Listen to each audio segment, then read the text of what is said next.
Thank you guys so much for joining us today. As you can see, we have all of our wonderful speakers that have had an opportunity to analyze all of the data, and we'll be sharing that with you after this call.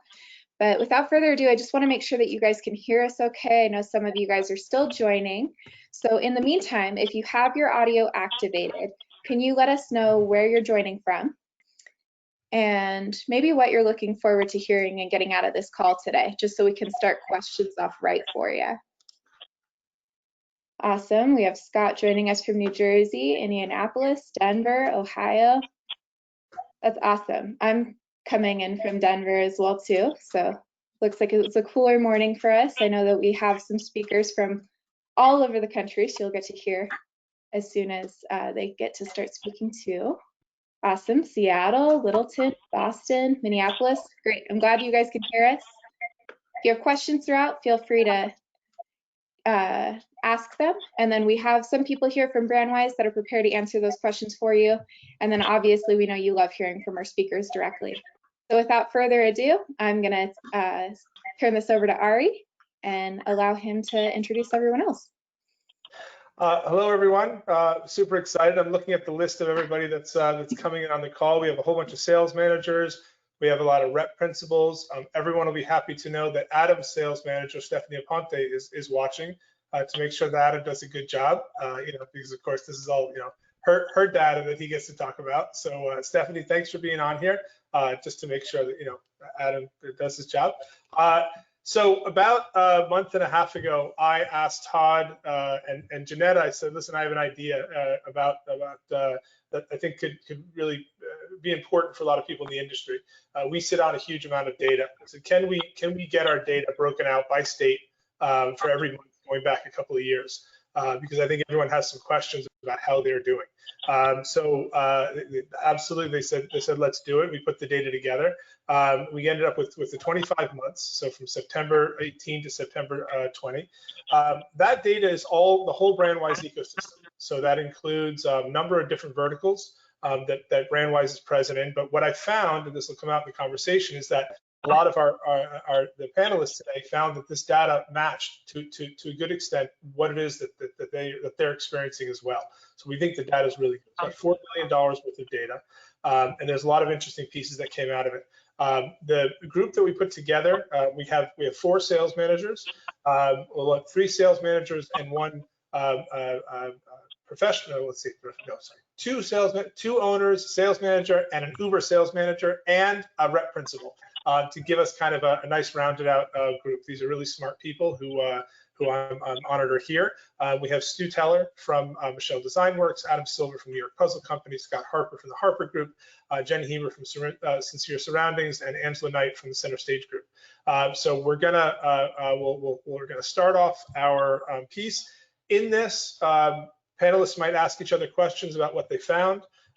You certainly should, as the audience, certainly send your questions in if you have them, and we'll have either Callie will put them in, I'll put them in when we get to them at the end, but it should be exciting.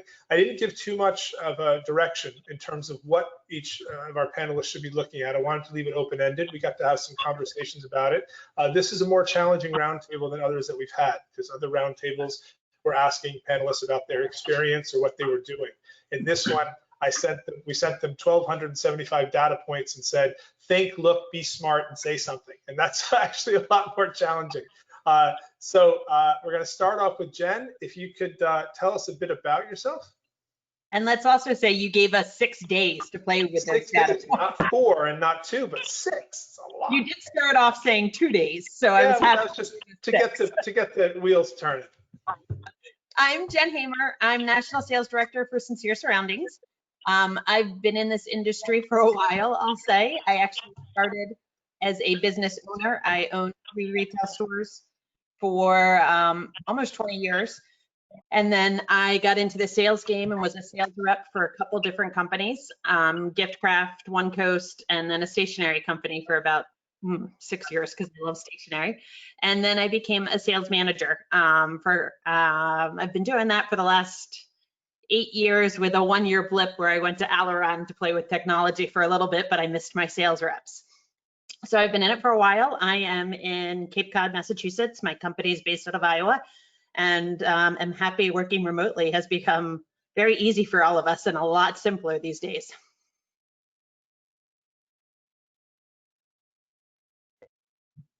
Ari, I think you're still muted.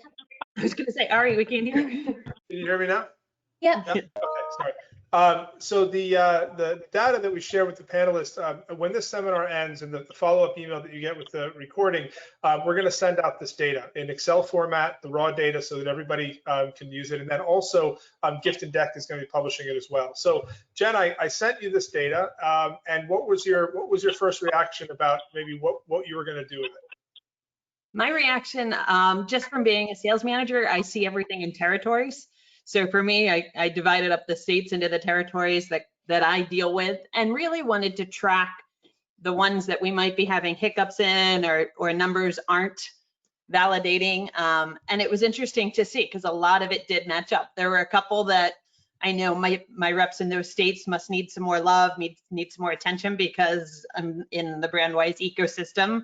As you said, it includes all kinds of verticals, but seeing those numbers up and mine not necessarily matching was a big, just a hello for me, that I need to dive deeper into those accounts. Not that that's not what I do every day, but really looking at it. So for me, I really looked at it based on territory, based on states, based on, I love average order sizes and order counts, and seeing how those all add up and match up.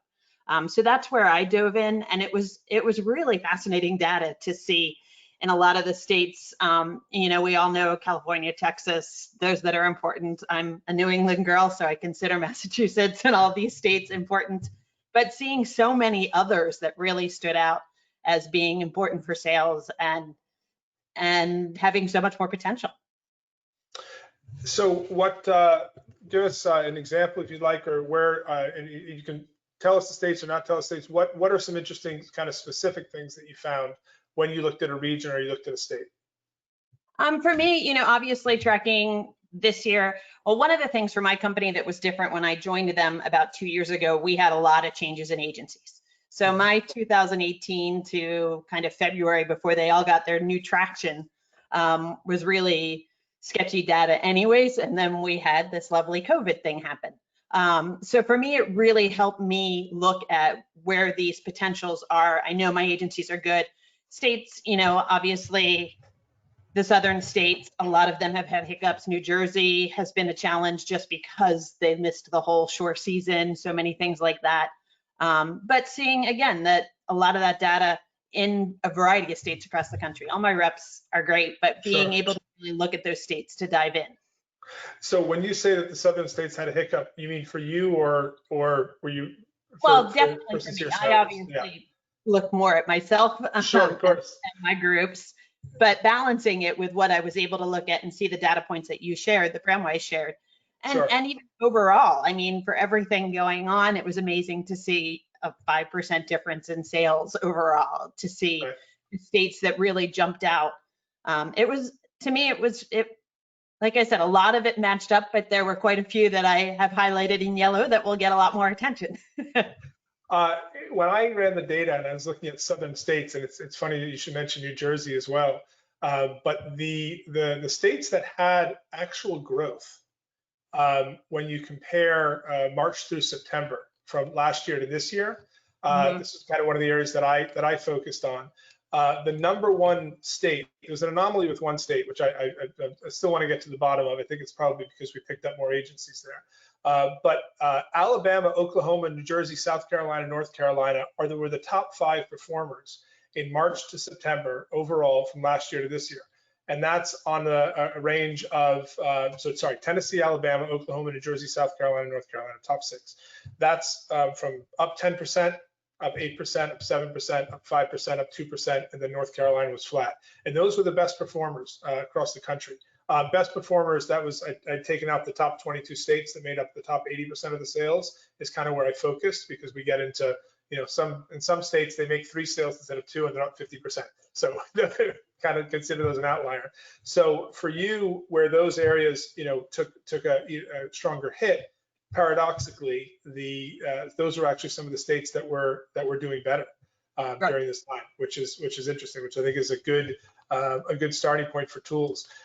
Is there anything that you noticed? And by the way, while we're doing this, because this is a new kind of way we're looking at things, if any of you want to insert pieces, even if it's not kind of your moment to work with the questions, certainly chime in. But is there anything that you noticed in terms of how the decreases happened in some of your stronger states? Well, I think a lot of it obviously pandemic related, a lot of it being I sell home decor. So, March, April, May, I sell signs that are personalized. There's a variety behind me. So, March, April, May, that was not necessarily a big need. Sure. I think once people settled in at home and our May, June, July, August numbers have all been up. I was fascinated to look at numbers from July and August, obviously seeing how the trade shows Sure. impacted and how sales were in terms of the trade shows. Our numbers in July were down. We missed Atlanta. But in August, we were up by 48%. So, seeing Right. that people had nestled in at home and now we're worried about home decor and now redecorating their homes and also seeing different trends. Like for us, our seasonal catalog has been outstanding. So seeing people buying Christmas gifts and getting Christmas orders and people wanting shipments a month ago and how it changes our economy and how it's changing our industry in so many ways with what we're all dealing with. And the numbers reflecting that. So I said to you when we talked, I wish we knew kind of what verticals were what, and we could see how that broke out, because it's interesting to me, but I think it's like you said, there's kind of an average in all of it. Yeah, what we'll find from other panelists is that some of their numbers were quite close in enough areas that this kind of the heterogeneous mix that makes up this data, I believe points to buying power, to willingness to purchase. And also some of our panelists are going to talk about this compared to their B2C data, which again gets quite fascinating to see, how that plays. So speaking of the impact of trade shows, that's going to segue us very nicely to Stu Teller. Stu, can you tell us a bit about yourself? Now we can. Oh, there you are. Okay. Yeah, I'm Stu Teller, and I'm the CEO of Michelle Design Works. I've been in our industry now for 40 years, so I've got a lot of experience. Jen, I'm spending the weekend at my home in Massachusetts, which our offices are in Katona, New York, and my home is in Manamet on the Point. So I could look out at you probably and see you from my home. We're in the same. So hello. And we love Massachusetts. I started my career off as a buyer, and then went into sales rep. Was president of a large sales organization that ended up selling to One Coast. So we have some interrelation there. And then I started a consulting firm, and my largest client was Michelle Design Works, and my first client was Michelle Design Works as well. And so 4 years ago, I joined them as the CEO of the company, and the data was very interesting, and I think that I took a different tack to it probably, because I took a tack as the CEO and not the sales manager. So Debbie, I sent her the data, got some information, Debbie McHugh, some of the information from her, but I looked at it from an overall perspective of the health of our industry, where we should be investing, how we look at things, and Ari said, the markets and everything else. So the first thing is that I would say is, it was amazing to me as I looked at, we had, I think 36 states. If we look from January through September, we're down in business. But looking at the resiliency of our industry, and I've been through 2 recessions in our industry, and our industry is so resilient that it always comes back. We have a little blip, but the resiliency of looking at each state, that starting really in June for the majority of states, they started to see that growth. And August and September were incredible. To your point, Jen, the summer that you're up 48%. We were up, significant dollars. And then, but our industry is really resilient. There were a lot of stores that didn't open. And yet, when you look at it as a total industry, The dollar averages were up in Yeah. orders. The numbers might have been down a little bit, but the commitments that stores were making were just amazing. And, I think early on, as we looked at this, and Ari had asked about, was talking about the shows, we had made a determination that shows weren't going to exist this summer. And if they did, they just were not going to be, big. So I'll just use a number. It's not our number, but let's say our show was going to be $1 million. It was we were looking at it from a dollar cent standpoint that it would be about $150,000. So we had to completely switch everything we did. And fortunately, it's the same thing retailers did. And honestly, we talk about direct to consumer. Our direct to consumer grew tremendously, but everybody's did, and everybody should have, in all honesty. But what I'm most proud of is that our independent business is up between 8 and 10% this year. It should end up 8. And I think that that's just an amazing accomplishment. And there's a lot of reasons why. And, part of it was that, we took a look at how do we touch our customers differently? How do we get to them? So we rushed our catalog out early, and we're able to get it out in May instead of June. And we set up with a few thousand retailers. We introduced our line via Zoom, and we had meetings at 10, 15, 20 retailers at a time. We did it with our reps. Our reps were amazing. Congratulations, reps who were on the phone. You guys were completely amazing. Without you, we couldn't have done that. And our relationship, the way they looked at their retailers, they had to adjust differently. We looked at our new motto was I want this for Debbie. We want to keep the industry healthy, one customer at a time. So we really looked and approached everything as one customer. And we took a lot more from a customer service point of view, from everything else. We learned how to do videos. We did a lot of Facebook Live promotions with our reps and with our retailers.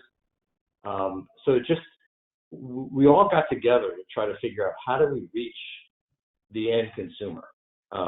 And as the stores started opening, the business was really, really strong. We're fortunate we're in the bath and body world. Right. Yeah. I was going to ask you a question, and you may have the answer to this one, and obviously you don't have to answer anything that you don't want to answer, but I know that you are from the work that we've done together, ROI is an important area that you look at and that you're calculating, right? You did, in all that work that you did, so I'm going to ask for a guess. If you hadn't done it, where do you think statistically you would have been today if you'd gone the regular route? What percentage difference from looking at your numbers, looking at Brandwise's numbers, because you had a category that was desirable, so you had something that was that people were, whether or not it was only that category, they were tuning into you because you had certain things that they needed, so you had their attention. Where do you think statistically you would have been if you hadn't pivoted when you did? I think that we probably would have been down in business for the year.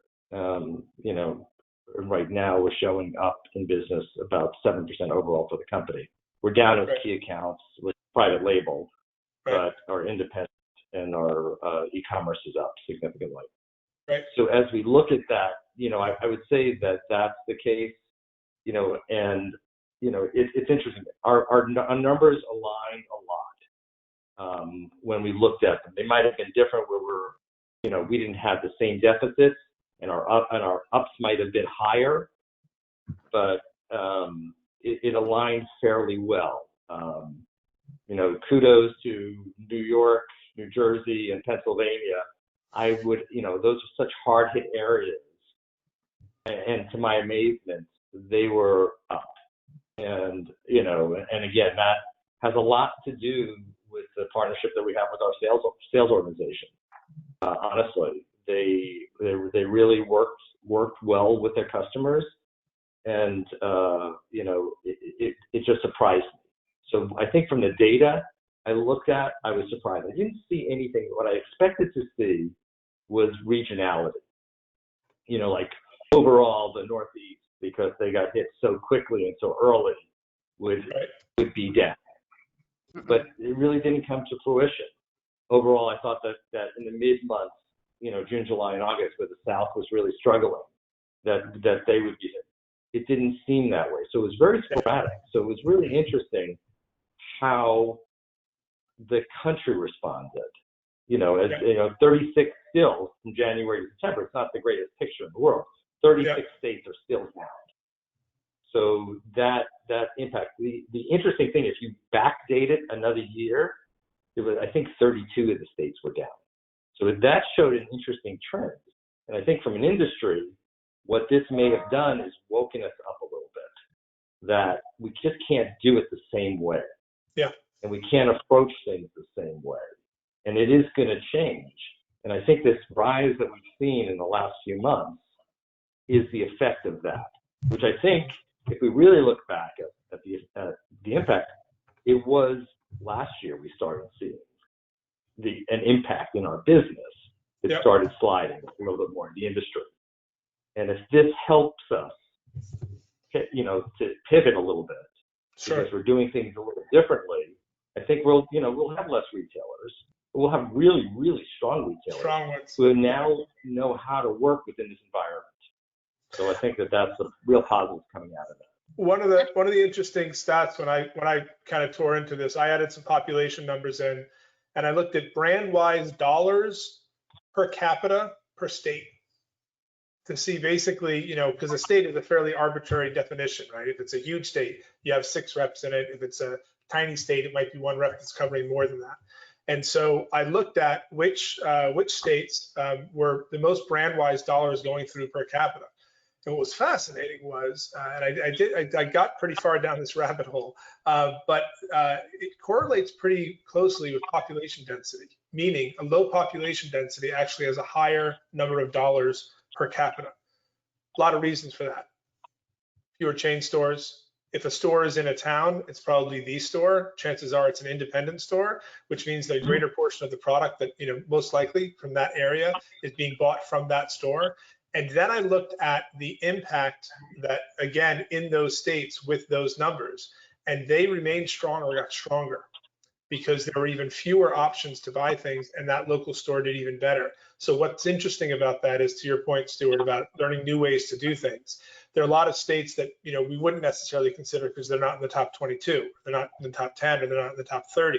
But when you put them together and you look at the population and you look at the number of dollars that they're actually doing per person, understanding how to communicate new ways to help the sales reps, because they have to drive 5 hours to get that sale, but you can still get more dollars per person out of it. So it's that learning that piece and kind of diving in. I thought the population was quite interesting, and one of our panelists did even more in terms of demographics to look at the data. So now we're going to, thanks, Stuart. We're going to pivot. There's a question that came in from Kathy Vega. When we said there are multiple verticals in the data, that means there's gift, there's home, there's apparel, there's outdoor. Brandwise services a number of different sectors.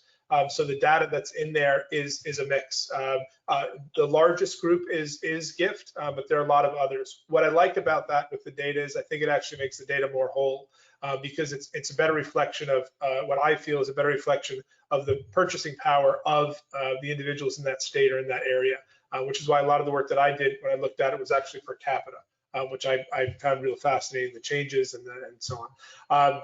So next, we want to turn to Angela Knight. Can you tell us a little bit about yourself? Hi, I'm Angela Knight. I am with the Center Stage team, and we are a sales organization that is a management company that works with a few different lines in our industry. My partner, Randy Spohr, and I sales manage a few different lines. I've been in this industry since 1999. And Stu Teller remembers me well because he was one of my first agency principals when I was working with a manufacturer back then. But for the last 13 years, we've been managing a few different lines. We have some accessory lines and some textile lines and a few different lines that we work with, which is great because we get to see a nice cross-section of the differences in our business across the United States. And I found this data very interesting for a few reasons. One, 2020 is definitely a strange year. There's no question about that. So it's easy to make a lot of assumptions about how 2020 was going to go. But what surprised me was 2019. 2019, when I compared it to one of our companies, there were certain states that we were up 40% compared to that particular month in certain areas. And that showed us that we were really on a good track for that particular company. Overall, we had changed a lot of things within the company, and 2019 was actually one of our better years. 2020, there's no question that we've taken a hit due to the fact that some of our products are in a lot of those souvenir locations or hotels or areas that were closed down, and we are still building back up. This month and last month, I think, have definitely changed the game, and we're seeing a lot of holiday orders, a lot of rush. As you were saying, it's strong for those companies that are still standing. And I think that if we take this data, the best thing that our companies are doing with this data really is diving in really specifically, because it's one thing to know where you stand with the entire report. It's another thing to know internally where every single order is coming from. And that's the challenge at times, to really say what percentage of my orders are coming from the road, what percentage of my orders are coming from the show, what percentage are coming from direct, what percentage are coming from other online platforms. And it's with that specific information that we can really help each company dive into where they need to grow and where they need to fill some holes, where they need to work harder, where we may need to work with the reps better or make some changes. So it's a really good reminder that without the specifics of the data internally within your own company, right, you can't even use of how great this data is.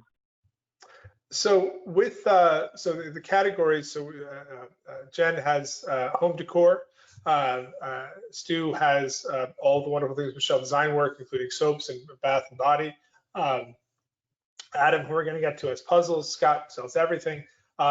If you were going to pick one of the companies, and you know which one I want to talk about, that would be interesting, that I think is a surprising category. Could you tell us a bit about that? Because I know that area is one that might be surprising. I think it's the one that goes into the souvenir sites. What's that company? There's a company called My Fun Colors, which is a fashion accessories company. It's a lower priced fashion accessory line, but what's good about a company in that category is today the low price has really helped because it's an impulse item. You would think that a lot of people aren't going out, they're not running around. Why do they even need jewelry? You're just at home. But an impulse item is an impulse item, and if it's a well-priced impulse item and you provide a really good planogram and you provide a really good statement, then it becomes a reordering capability that the stores are looking for right now. They seem to want to find things that they've either had proven success with before, or that will give them a lot of margin and have a lot of product for a small square footage. So we have used that to our advantage and moved it into areas that are in accounts that we normally wouldn't have, but with PPE and with the different types of accounts and the pharmacies and the hardware and so forth, we're able to take some of the business that we were missing from souvenir and locations and transport that into other areas that were strong over the last 6 months. And were there any states, so in that, were there any, I'm not sure how far you drilled down, did you drill down into any, and you can share or not share which states, but did you drill down into any states that you were surprised with either one way or the other compared to Brandwise's data? I would agree with the Northeast. The Northeast actually surprised me because there has been somehow a significant push. Maybe some of those areas in the Northeast were definitely opened up earlier. Not New York per se, but a lot of the New England states were opened up earlier, and they were ordering earlier than anybody else. It's still slow where I am in California on the West Coast. It's still slow in the Upper Pacific Northwest. But other than that, I would say, yeah, the Northeast is the one that probably surprised me the most. Was a bright spot, and they were the ones that were hit hardest and hit first. So that was so that's interesting. All right, so thanks, Angela. Now we're gonna take it from Southern California all the way across the country to Lewis, Delaware, to Adam Silver. Adam, can you tell us a bit about yourself? Sure. Yeah, my name is Adam Silver. I'm the owner and president of New York Puzzle Company. I started the company back in 2007, so it's been 13 years now. In a previous life before that, I was an attorney for a big firm in New York, and I decided that was bad for my long-term health. So I wanted to get out of that industry and start something different and fun. You want to make puzzles out of your own beautiful photographs. That was what I intended to do when I started. That is not what we do. Really raise your hand on this call if you came out in your 20s thinking you were going to work in the gift industry. Okay. So, Adam, so you, I guess it would be safe to say that puzzles have been fairly popular over the last few months. Yeah, it is. We are in an enviable position where we are having a fairly strong year. Excellent. Excellent. It's part of the reason why I wanted to, aside from the fact that you're very smart, been in the industry for a while. I asked you to be on it because your category, we know a lot of people know, has been incredibly strong. And so the idea behind asking you to look at the data is in the best possible circumstance, which is an established gift category, right? Where masks were not. There's no benchmark for how masks did last year, unless it was Halloween masks. So with that, I wanted to find a category with someone who has had a strong year and try to kind of give us some feedback. So when I called you and I said, hey pal, will you look at 1,275 data points and tell me what you think? Where did you go?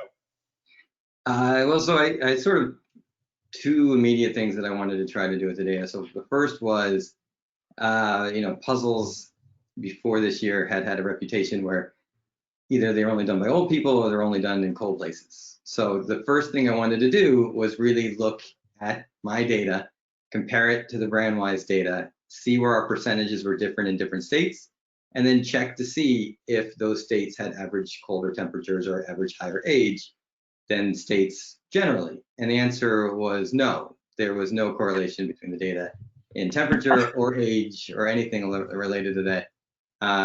There were some correlations in other areas I don't want to sort of disclose, but those two specifically were not correlated at all.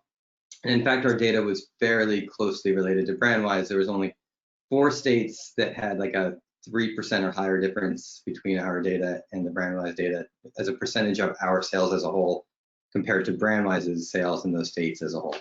And then there was only 8 states that were higher than 2%. So overall, it was actually pretty close. So that was sort of the first thing. I sort of wanted to see whether there was any truth to the idea that puzzles are only a category for places that are cold or cold. And sort of dispelling that was a little bit of validation for me. So that was pretty happy. And then the second thing was I wanted to take our retail data, compare that to Brandwise's data, and then compare that to our wholesale data and see if there's areas in our wholesale data that don't match where both our retail data and our Brandwise data is, so that maybe that those states we're seeing a gap compared to what we know our customer base is, and we know where Brandwise is having success as well.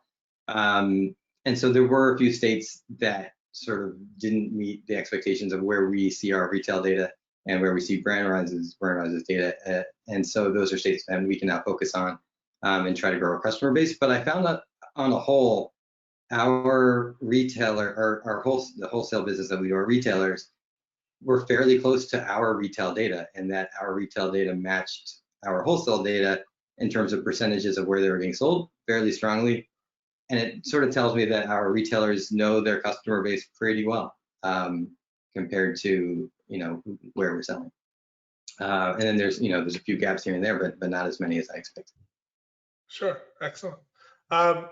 So when you were looking at these pieces and you were diving in and poking around and resisting calling Stephanie or knowing Stephanie wanted to talk to you about it, did you find any commonalities by region? Did you kind of when you played around with grouping anything together? So I didn't group by region. I just grouped by state. For me, it was that we have really good state data, and so overall, I would say there are specific states that were not doing as well as I would hope. And I mean, but we didn't have any specific regions, I would say, that were not doing as well. So it wasn't like it wasn't rep group specific, I don't believe. I think it was just a matter of we just have really strong retail sales in certain states, and you know, those states haven't caught up yet in the wholesale basis. I will say that if we did catch up in those wholesale states, that you know, the growth, even small percentages in sort of larger states, and I think the states that we sort of are looking at make up about 25% of like the population in the U.S., not necessarily sort of, you know, the individual numbers of states. It would grow the business probably like around 20 to 25% if we could catch up to the Brandwise statistics in those states. So it gives us something to shoot for. Absolutely. So I'll put you on the spot here with a question that we didn't talk about. Okay. Overall, the Brandwise ecosystem is up. Let me just pull up my numbers here. Is up. Where's my number? 8% in August and 11% in September. So with your line being one that, let's just say, is going to would get as much of a yes as any other right now, right? Because that's, you know, kind of where we're you know, you have this great situation.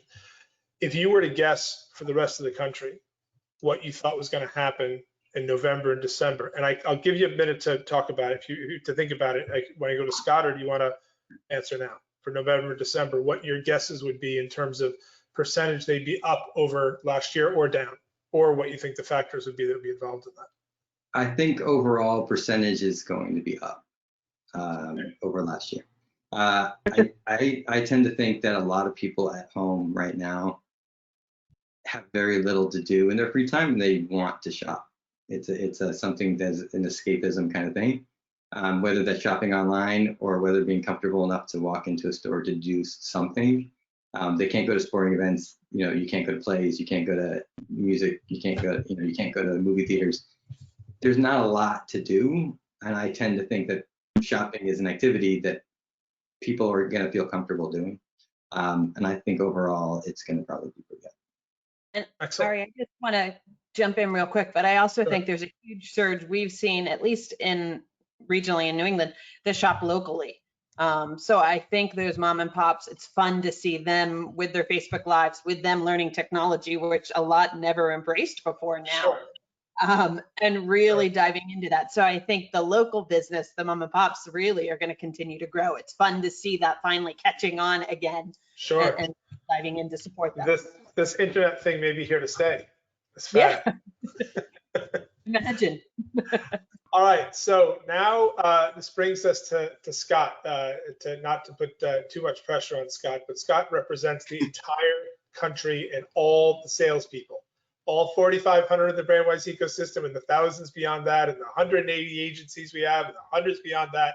So everything that Scott says represents them, so no pressure, Scott. So can you tell us a bit about yourself? Sure. I don't know if I can live up to that, but thank you, Ari. My name is Scott Harper. I founded Harper Group 20 years ago with my mother. We're celebrating our 20th anniversary this year. We cover about half the country right now, predominantly the Northeast, the Mid-Atlantic, and the Midwest areas. We're based out of New York, so we certainly saw a big hit during the March, April, May timeframe. We have about 40 people on the road for us right now. We cover 4 predominant categories of product. We cover personal care and home fragrance. We cover accessories and gift, home and tabletop, and then we do paper and publishing. When Ari asked me to do this, we're a very data-driven agency in general. So certainly it was going to be interesting for us to kind of take a look at the aggregate data across the country. And I think to a lot of the other panelists and what you guys found, we kind of found the same thing. You know, the first thing I did was break it up regionally, because one of the biggest questions I'm asked day to day from our brands and our clients is, what are you seeing trend-wise? What's happening across the country? What are you hearing? What's going on? How can you and your data help me run my business as a brand? And I think, you know, when I look at the data against ourselves, we trended a little bit better than what we were seeing, but certainly within, again, as Adam mentioned, a couple percentage points here and there. There was certainly a big dip in the second quarter as everything kind of shut down. Curiously enough, you know, the Northeast got hit very, very hard quickly, but bounced back certainly quicker than other areas. And, you know, we started to see things pick up as we got into the third quarter, which is very encouraging. The other interesting thing we look at significantly is average order size, and that kind of tells us two things. It tells us, one, the health of the retailers and how they're ordering, whether they're thinking, you know, with some foresight or whether they're ordering just in time. And it also, quite frankly, tells us how our salespeople are doing. And so, you know, the average order size year over year actually held pretty stable. And in some months, especially the last few months, has increased. So that's a very, very encouraging sign, not only for us, but certainly for the industry in general. And I think, Stu, you said it best, that, you know, our industry is very resilient. We've been through a lot of ups and downs over the last few years, more than I'd like to count. But we always bounce back quickly. And I think specialty retail seems to be doing that, which is very encouraging. The other thing that we looked at is the trend that we're seeing here as we enter into the fourth quarter. And I think we can all agree that the fourth quarter is certainly a big question mark right now in terms of what's going to happen, but certainly one of the biggest sales quarters for all of us, bookings and shippings wise, for the year. We're seeing some really strong numbers. We're seeing that in the Brandwise data that we're looking at, as well as what we're seeing overall. And I think that tacks to what we're kind of hearing from our retailers, that our retailers that are doing well almost can't get product in quick enough. They're selling it through. They understand their consumers. They've pivoted, whether it's online, whether it's curbside, however they're doing it, but they're certainly able to see the sell-through that they're looking for. The retailers that have not necessarily done that are really struggling. And so there's a dichotomy that we're finding with these different types of stores that we're, quite frankly, trying to wrap our heads around as well as we go through. So when we look at the fourth quarter and we look at some of the numbers we're seeing there, it's encouraging that those retailers that are doing well are ordering deeper. They're trying to get product in as inventory is available, and they're hoping that there's going to be a good fourth quarter as we kind of get into it. So again, pretty interesting to see it from that standpoint, and we're appreciative that we had a chance to look at the data. Well, everyone on the call, and then eventually everybody in the universe is going to get to see the data or get any questions about that. We're going to be publishing it, just in case you missed that. We're going to be sending it out to you. Scott, when you and I talked, you had given some attention. You just alluded it to average order size and about how that's, you know, how that has gone. Have you seen across your 26 states a consistency in either growth or maintaining, or, you know, one of the schools of thought had been a few months ago, talking with people, they thought that the stores would be ordering smaller but more frequently because, you know, obviously money, you know, keeping their resources, and better to order every week and order smaller amounts to make sure that they're, you know, responding to what they, you know, need to be more reactive, right? But it seems like that's not the case. They're going bolder. Is that, or as bold or bolder? Yeah, so I think one of the things we've seen in past recessions is that, you know, two things kind of happen. In what I'll call better years, people are ordering more inventory on a longer basis, right? And that's not only on the brand side, that's certainly on the retailer side and across the board. So that average order size is higher. In recessionary periods, that average order size certainly drops, because retailers are ordering just enough to keep in the store, you know, keep their consumers happy with what they have, so on and so forth. What this year has shown, because we're tracking this as one of our key metrics, not only for our salespeople performance, but our brand performance and overall, we're seeing that average order size is staying very solid. So we certainly saw a drop in the order count, right, as things kind of shut down and everything like that. But as soon as things started opening back up again, that average order size was right there and staying strong. So to me, that means that the retailers that understand their business, that have pivoted quickly, are working really hard to do that, and they're being successful at it. So we did see that average order size kind of stay consistent with what I would call a good year, so to speak. Excellent. Okay, so now I want to open this up a little bit to any comments or questions from the panelists for each other, or from anyone from the audience. If you have any questions or any thoughts or comments, granted you haven't seen the data yet, which you will soon. But anyway, amongst the panel, is there any kind of additional comments? Stuart, Jen, Angela, anyone want to add? Stuart, we can't hear you.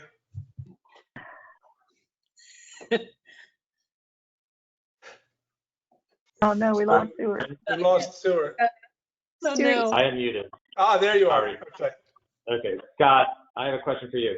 Have you found, I know that you represent a lot of different types of companies, and for us, Michelle Design Works is a branded company. Have you found your brand stronger, or the lines that are not really solid brands, or that are different, more in the tabletop home decor that might not have a brand attached to it? Are you seeing a big difference? Are retailers gravitating toward a brand, or is it across the board for you? Do you mean in terms of a well-known brand, Stu, as opposed to just product?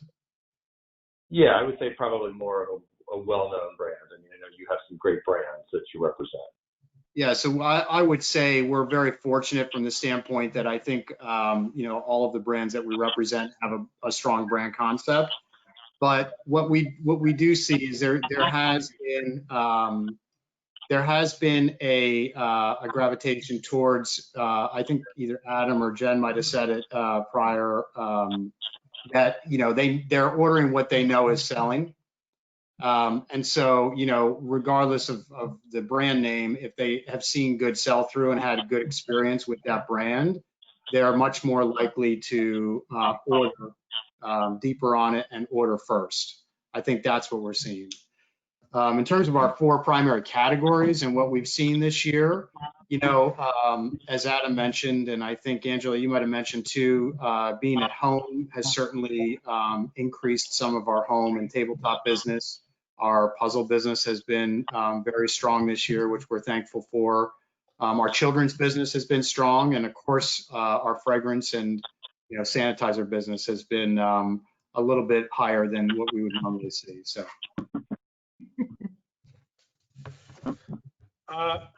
Angela, Adam, Jen, not to put you on the spot, but I might There put you on. were things that I would be interested in. And one is, any data on, store closures.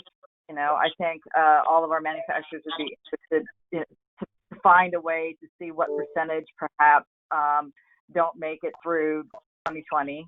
And the other is, even though we have the data from Brandwise, in 2020 is a strange year, it would have been nice to know what percentage of those were sourced from on the road versus at a show versus on a platform.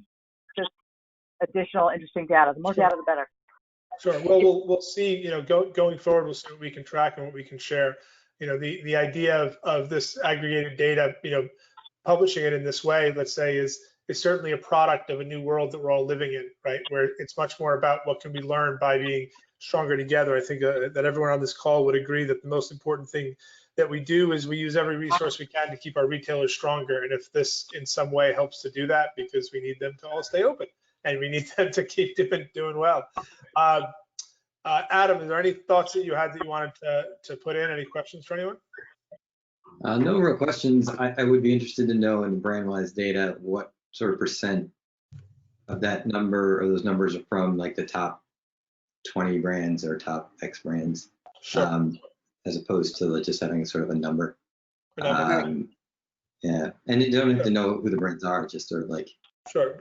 How much of that makes up what percentage of it? I mean, we'll see going forward to try to do that. One of the nice parts to your question, Angela, about store closures, with the introduction now of the passport, there's going to be great ways for us to be able, in an aggregated way, to be able to track the number of active retailers. with even more precision than we have now, which is going to be great. That kind of data is going to be pretty powerful, to help everybody. It's that kind of agnostic data that doesn't give something away but helps somebody make business decisions. Adam is going to focus on some states that can make a big difference for his company, even in the midst of all the success that he's had. Are there any, Callie, are there any questions that we want to bring in from outside? I think a lot of it has kind of been covered throughout. I know we have a lot of questions specific to the data and everything, so Yeah, we'll definitely be sharing that. Chomping at the bit to get it. I will wrap up a little bit with some of the data that I looked at. What I can say, I'll pull up this. Can you make me the presenter for a moment, Callie? I'll just pull up some. Yeah, of course. While Ari's doing that, I just want to, you were talking about the strength of Main Street, and we opened a store in our town near our office 2 weeks ago, because we actually feel very strongly about the same thing, that local shopping is really growing, and it's going to be around for a while. So we have our first branded Michelle Design Works store. So you have your first store? We did 2 weeks ago. Oh, that's so exciting! Congratulations. That's excellent. It's beautiful. It's a beautiful store. So just so that everyone can get a peek at what it is that they'll be getting, you're going to be getting the data in a few different formats. You're going to be getting the data in this format, which is basically going to be a master table by state and by month. And then we'll also be giving a table like this where they're actually just listed out. And to Adam's point, I apologize for the panelists, to make sure to include the state abbreviations, because that's how everyone's data is exported, where I had done it by name state. Because I have a problem with Mississippi being MS, where I think it should be something else, so I didn't want to use them. Anyway, sorry, back to what I wanted to look at. So this is one of the tables that I drew. This is the 21 top states and how they did over this time. To see, kind of where it did. And I really encourage you to, if you have experience using different aspects and tools in Excel, this is a good opportunity to do that. So this is just a quick table that I threw up, and it tells us, each one of these lines is a different state. Again, I chose about 80% of the country in terms of revenue. It shows us Texas and California, which are the top two, and how they're doing. And where they're crossing and where they're meeting and where, what's fairly obvious. But looking at these and starting to find commonalities, I think, between how places are performing. I also did some work to look at regions and to see how they were doing, which was kind of frustrating because everyone that you asked has a different version of how to bisect a region. I was looking at dollars per person. What's in, is Kentucky in the Midwest, the South, or Appalachia? Where does that sit? West Virginia seems to be being pulled in a lot of different directions. And what do we do with Hawaii? Anyway, this is so the data will come to you. And then I did a lot of different analysis that I was looking at. I was also looking at what I wanted to show here was which states contributed the most. I referenced this earlier. Who did the best and who did the worst over this time relative to their own sales from the previous period. So these are the 22 largest states in the country that collectively make up about 80% of our sales across the whole industry. And these states, Tennessee, Alabama, Oklahoma, New Jersey, South Carolina, these kind of led the way in terms of doing better. And some of these others got hit. But every company has different seasonality. Every company has different regions that are traditionally important. I think that some of the most interesting, a lot of the interesting comments that came from this talked about things that some of our panelists assumed would be different, but actually weren't. And I think that that's quite powerful as well. With that, if we don't have any other questions that have come through, thanks for Laura for saying it's a great call. I want to thank everybody on the call. I hope this was as much fun to be on as I had moderating it again. Thanks for all your time. This data will be going out not only to everyone who was registered for this session, but also Gift and Deck, I believe, is going to be doing a story on it. So there's going to be some additional analysis that they might add in with their own people as well. And again, thanks everybody, and enjoy your weekend, and don't stay up till 3 o'clock in the morning like I did with the numbers, because I mean, at a certain point, it's got to be enough. All right, and thanks Todd and Janetta and the rest of the Brandwise team, and thanks Callie, and we'll see you all the next time. Thank you. Thank you. Thank you. Thank you. Bye-bye.